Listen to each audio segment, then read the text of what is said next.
Bonsoir, on est au Fossat dans l'Ariège. Je suis avec Pierre Carl. On vient de voir un film Qui dit mieux et ça en fait partie de Ciné Rencontre dans ce coin. Et je vais poser quelques questions à Pierre sur cette démarche-là.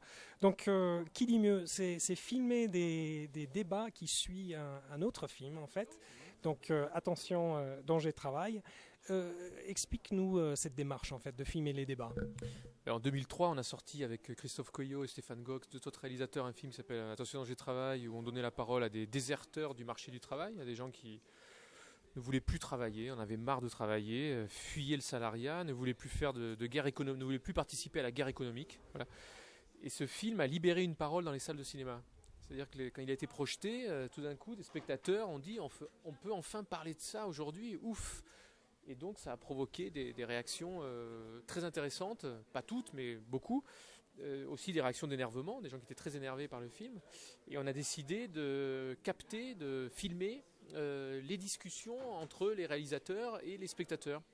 Et avec cette matière, on a fabriqué un autre film qui s'appelle Qui dit mieux, parce que c'est qu'est-ce que va encore nous dire d'intéressant un spectateur. C'est la question qu'on se pose à chaque arrivée dans une salle de cinéma dans Qui dit mieux. Voilà, donc c'est quelque chose qui est en chantier, qui n'est pas encore tout à fait terminé, qu'on a commencé depuis quelques années, le travail de montage qui est très compliqué, et on espère le finir un jour.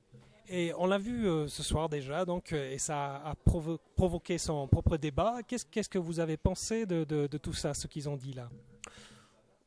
Là, moi, ce qui m'intéressait, c'était de vérifier comment il fonctionne du point de vue du spectacle, le film. C'est-à-dire qu'en tant que réalisateur, j'aime bien projeter des versions de travail à un vrai public, tu vois, pas à des amis, mais à des gens que je connais pas.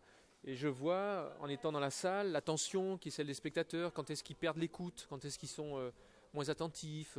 Donc techniquement, ça m'intéresse de projeter des versions de travail pour vérifier où on en est du montage. Est-ce qu'il y a des moments qui sont vraiment faibles et qu'il faut retravailler. Donc c'est plutôt comme ça que je me sers de ce genre de projection, moi, en tant que réalisateur. Mais ça marchait quand même par rapport à la réaction? Il m'a semblé que le film, même s'il y a des moments qui sont un peu faibles, même si on n'a pas encore trouvé toutes les solutions de montage, commence à être plaisant à regarder, quoi. Et tu t'es décrit comme réalisateur contestataire là-dedans. Explique-nous un peu ce terme. Non, oui, c'est une facilité de langage. Non, je suis réalisateur indépendant. Je crois que c'est plutôt ça qui me caractérise. J'essaie de faire des films qui vont à l'encontre de certaines idées reçues ou de ce qu'on peut entendre dans les médias, dans les grands médias en général, et de proposer aux spectateurs un autre son de cloche sur tout un tas de sujets, par exemple la question du salariat, du travail, de l'épanouissement ou pas dans le monde du travail. Ça, c'est le film de ce soir ou les films précédents. Mais ça peut être aussi des films de critique des médias. J'en ai réalisé plusieurs. J'ai aussi commencé un travail sur la lutte armée, qui est une période oubliée de l'histoire de la contestation en France. Le fait qu'il y ait eu dans les années 80 des groupes qui ont contesté très radicalement le capitalisme en prenant les armes, notamment le groupe Action Directe. Voilà, j'essaie de fabriquer des objets audiovisuels qui ne sont pas forcément des films ou des documentaires, qui peuvent être des reportages, mais qui s'inscrivent toujours contre le matraquage télévisuel, en opposition à ce qu'on peut entendre à la télévision. Et question finale, et je connais la réponse, mais je vais la poser quand même. Quand est-ce qu'on peut voir Qui dit mieux en salle en fait? Ça, c'est pas encore. Il faut que je vois ça avec mes petits camarades, avec Annie Gonzalez, la productrice, avec Stéphane Gox et Christophe Coelho, parce qu'on n'a pas encore fini le montage.